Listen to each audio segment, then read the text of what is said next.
باب نمبر 526 التحجیر الی الصلاح، نماز کے لیے پہلے وقت میں جانا، یعنی جیسے نماز کا وقت شروع ہو جائے تو نماز کے لیے جانا مسجد کی طرف۔ حدیث نمبر 867 اخبرنا احمد بن محمد بن المغیرہ قال حدثنا عثمان عن شعیب عن الزہری قال اخبرنی ابو سلمہ ابن عبد الرحمن و ابو عبد اللہ الاغر ان ابا ہریرہ حدثہما ان رسول اللہ صلی اللہ علیہ وسلم قال انما مثل المحجر الى الصلاة كمثل الذي يهدي البدن ثم الذي على اثره كالذي يهدي البقرة ثم الذي على اثره كالذي يهدي الكبش ثم الذي على اثره كالذي يهدي الدجاجة ثم الذي على آخره كالذي يهدي البيضة۔ جیسا کہ آپ نے سنا بھی ہوگا، ہم نے اس سے پہلے بھی تھوڑا سا مختصر ذکر کیا تھا کہ نماز کو جو شخص پہلے جاتا ہے اس کو زیادہ ثواب ملتا ہے، تو اس کی ترتیب یہاں پر بتائی گئی جو آپ نے اب تک صرف سنا ہے، تو آج حدیث سے بتایا جا رہا ہے آپ کو۔ حضرت ابو ہریرہ رضی اللہ تعالیٰ عنہ سے روایت ہے، رسول اللہ صلی اللہ علیہ وسلم نے فرمایا جو شخص سب سے پہلے مسجد میں نماز کو آئے اس کی مثال ایسی ہے جیسے کسی شخص نے ایک اونٹ کی قربانی دے دی یا ایک اونٹ قربانی کے لیے بھیجا، پھر جو اس کے بعد آئے وہ ایسا ہے جیسے کسی نے ایک بیل یا گائے کو قربانی کے لیے بھیجا، پھر جو اس کے بعد آئے وہ اس کی مثال ایسی ہے جیسے کسی نے ایک مینڈا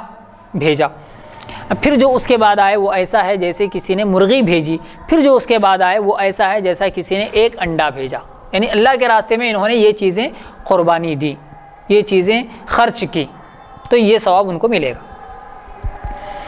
باب نمبر 527 ما یکرہ من الصلاة عند الامامہ، جب جماعت کے لیے تکبیر ہو تو نفل یا سنت پڑھنا منع ہے۔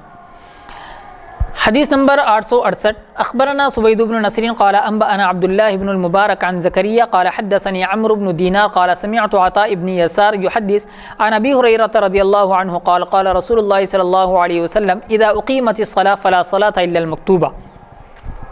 ابو ہریرہ رضی اللہ تعالیٰ عنہ سے روایت ہے، رسول اللہ صلی اللہ علیہ وسلم نے فرمایا جب فرض کی تکبیر ہو یعنی اقامت ہو تو کوئی نماز نہیں ہے سوائے فرض کے، یعنی سنت، نفل اور دوسری نمازیں اس وقت نہیں پڑھنی چاہیے، جیسی جماعت کھڑی ہو تو جماعت میں شریک ہو جانا چاہیے۔ حدیث نمبر 869 اخبرنا احمد بن عبد الله بن الحكم ومحمد بن بشار قال حدثنا محمد عن شعبة عن ورقاء ابن عمر عن عمرو بن دينار عن عطاء بن يسار عن ابي هريرة رضي الله عنه قال قال رسول الله صلى الله عليه وسلم اذا اقيمت الصلاة فلا صلاة الا المكتوبة۔ وہی حدیث ہے، ابو ہریرہ سے روایت ہے، رسول اللہ صلی اللہ علیہ وسلم نے فرمایا جب فرض نماز کی تکبیر ہو تو کوئی نماز نہیں ہے پڑھنا چاہیے سوائے فرض نماز کے۔ حدیث نمبر 870 اخبرنا قتيبة قال حدثنا ابو عوان عن سعد بن ابراهيم عن حفص بن عاصم عن ابن بحينة قال اقيمت صلاة الصبح فرأى رسول الله صلى الله عليه وسلم رجلا يصلي والمؤذن يقيم فقال اتصلي الصبح اربعا۔ عبداللہ بن مالک سے روایت ہے تکبیر ہوئی صبح کی تو رسول اللہ صلی اللہ علیہ وسلم صبح کی یعنی فجر کی نماز کی تکبیر ہوئی تو رسول اللہ صلی اللہ علیہ وسلم نے ایک شخص کو دیکھا نماز پڑھتے ہوئے اور مؤذن تکبیر کہہ رہا تھا، آپ نے فرمایا کیا تو فجر کی 4 رکعتیں پڑھتا ہے؟ تو یعنی اگر آپ فجر کی نماز بھی پڑھنا چاہتے ہیں، سنتیں بھی پڑھنا چاہتے ہیں تو پہلے پہنچ جانا چاہیے مسجد کو۔ باب نمبر 528 فی من یصلی رکعتي الفجر والامام فی الصلاة، جو شخص فجر کی سنتیں پڑھتا ہو اور امام فرض پڑھ رہا ہو۔ حدیث نمبر 871 اخبرنا يحيى بن حبيب بن عربي قال حدثنا حماد قال حدثنا عاصم عن عبد الله بن سرجس قال جاء رجل ورسول الله صلى الله عليه وسلم في صلاة الصبح فركع الركعتين ثم دخل فلما قضى رسول الله صلى الله عليه وسلم صلاته قال يا فلان أيهما صلاتك التي صليت معا أو التي صليت لنفسك۔ حضرت عبداللہ بن سرجس سے روایت ہے ایک شخص آیا، رسول اللہ صلی اللہ علیہ وسلم فجر کی نماز پڑھا رہے تھے تو اس نے 2 رکعتیں سنت کی پڑھی پھر فرض میں شریک ہوا۔ آپ جب نماز پڑھ چکے تو فرمایا اے فلاں تیری نماز کون سی تھی، وہ جو ہمارے ساتھ پڑھی یا وہ جو تو نے اکیلی پڑھی، یعنی پہلے جو 2 رکعتیں پڑھی وہ اصل تمہاری فجر تھی یا ہمارے ساتھ یعنی جماعت میں جو پڑھی وہ فجر کی نماز تھی۔ تو سنت پڑھنا یعنی جب فرض ہو رہی تھی تو سنت پڑھنا درست نہ تھا، اب تو نے فرض ہی پڑھی ہوگی، پھر جو اکیلی پڑھی وہ فرض ہے یا جو جماعت سے پڑھی۔ اس حدیث سے معلوم ہوا کہ جب فرض کی جماعت کھڑی ہو تو کوئی سنت نہیں پڑھنا چاہیے اگرچہ فجر کی سنت ہو، یعنی اگر آپ کو معلوم ہو کہ فجر کی سنت یعنی پہلی رکعت بھی آپ کو مل سکتی ہو تو آپ فجر کی سنت پڑھ سکتے ہیں۔ یہ حدیثیں اس لیے ہیں تاکہ آپ نماز میں سستی نہ کریں۔ اب فجر کی نماز کیونکہ لمبی ہوتی ہے، آپ یہ سوچ کر گھر سے نکلیں گے کہ مسجد جا کر اب سنت پڑھوں گا تو بھی مجھے کم سے کم 1 رکعت تو مل جائے گی، یہ سوچ کر آپ نماز کے لیے آئیں گے، ایسا نہیں ہے۔ نماز سے کم ایک 10-15 منٹ پہلے تو مسجد میں رہ کر نماز پڑھ لینی چاہیے، سنتیں پڑھ لینی چاہیے، اور جب تک آپ انتظار کریں گے نماز کا تو انتظار میں بھی آپ کو نماز کا ثواب ملے گا۔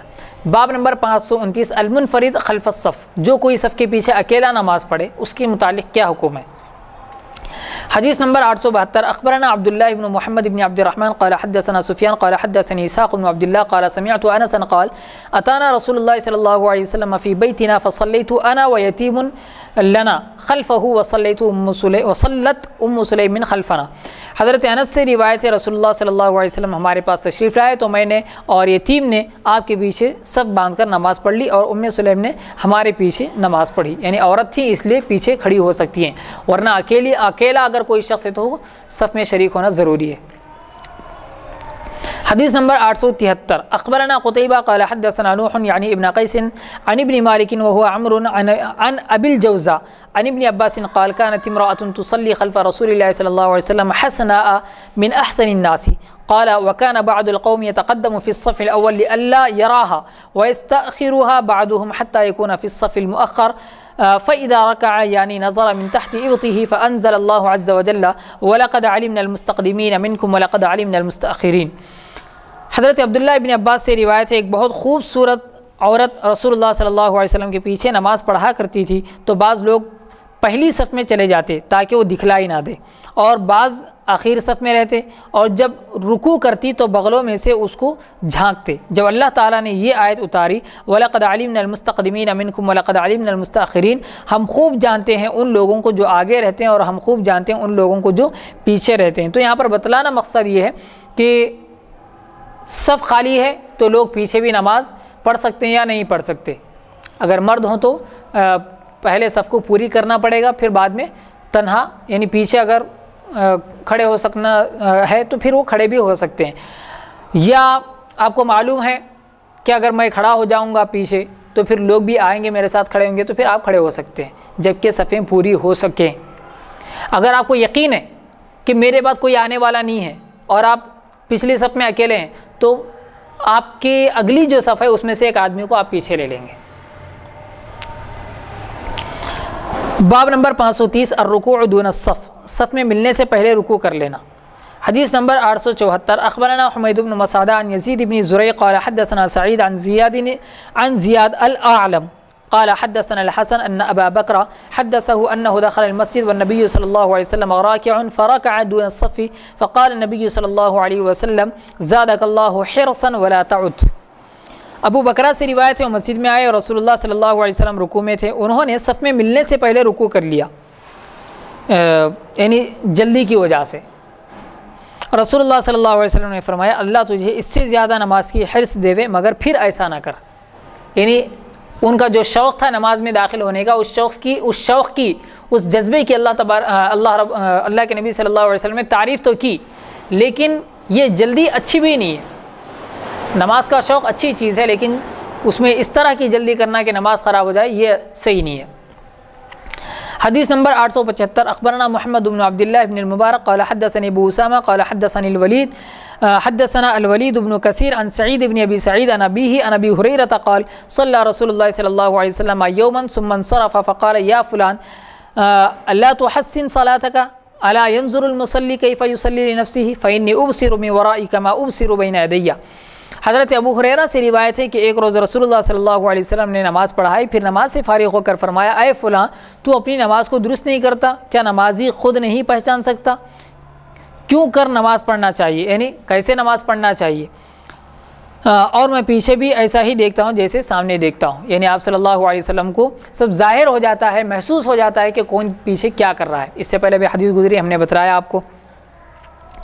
باب نمبر 531 الصلاۃ بعد الظہر، ظہر کے بعد کتنی سنتیں پڑھنی چاہیے۔ حدیث نمبر 876 اخبرنا قتیبہ بن سعید عن مالک عن نافع عن ابن عمر ان رسول اللہ صلی اللہ علیہ وسلم كان يصلي قبل الظهر ركعتين وبعدها ركعتين ويصلي بعد المغرب ركعتين في بيته وبعد العشاء ركعتين وكان لا يصلي بعد الجمعة حتى ينصرف فيصلي ركعتين۔ حضرت عبداللہ بن عمر رضی اللہ تعالیٰ عنہما سے روایت ہے رسول اللہ صلی اللہ علیہ وسلم ظہر سے پہلے 2 رکعتیں پڑھتے تھے اور ظہر کے بعد 2 رکعتیں پڑھتے تھے اور مغرب کے بعد 2 رکعتیں اپنے گھر میں آ کر پڑھتے تھے اور عشاء کے بعد 2 رکعتیں پڑھتے تھے اور جمعہ کے بعد کچھ نہیں پڑھتے تھے، جب لوٹ کر آتے تو 2 رکعتیں پڑھتے تھے۔ یہ تو وہ رکعتیں جو ظاہر ہوئی، یعنی جو معلوم ہوئی، ورنہ اور احادیث سے جو ثابت ہیں وہ سنتیں وہی ہیں جو آج کل بتائی جاتی ہیں۔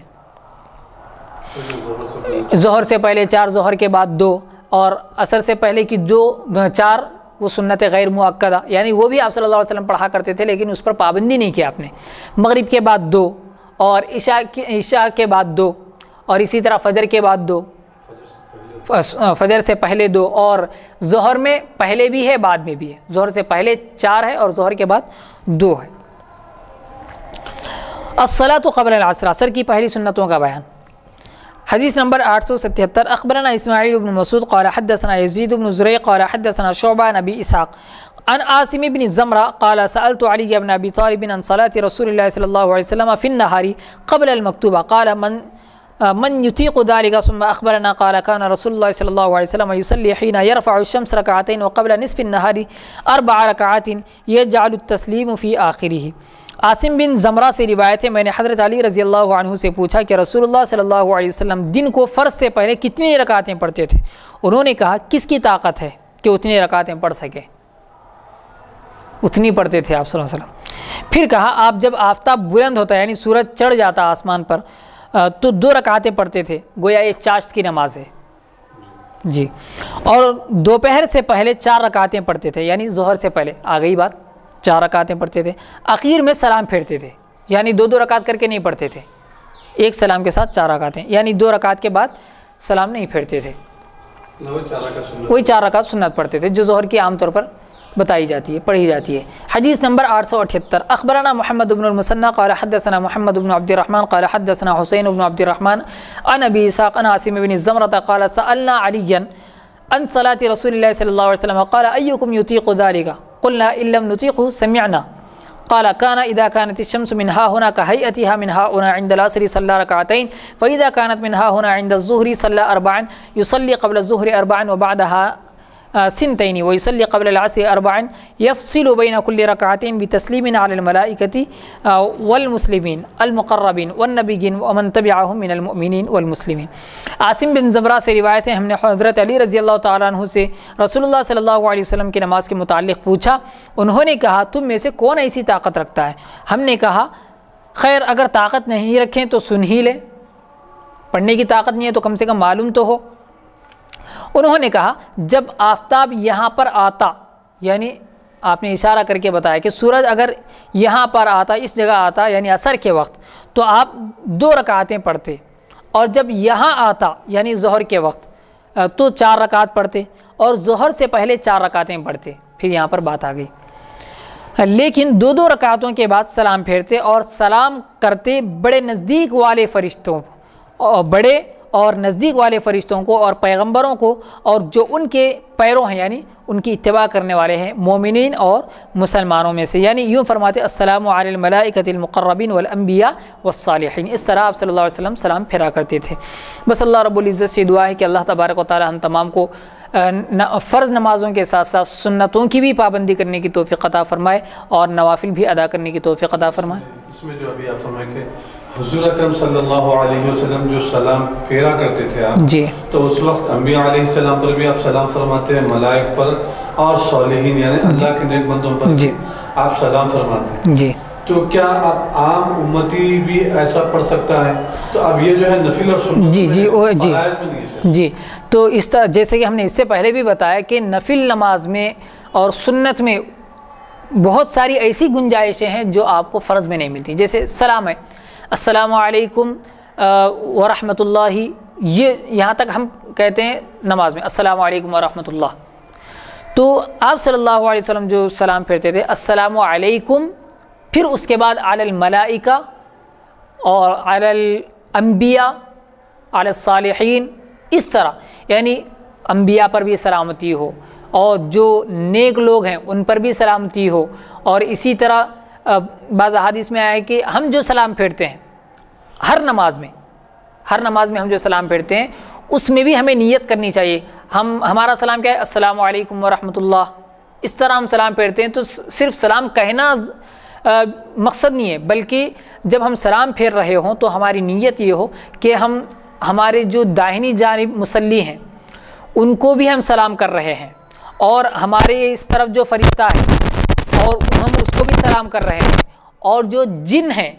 ان کو بھی ہم سلام کر رہے ہیں. اور اگر ہم آگے ہوں تو جیسے ہم مثال کے طور پر بائیں طرف ہوں، امام ہمارے داہنی طرف، تو ہم امام کی بھی نیت کرنا ہے اس کے اندر.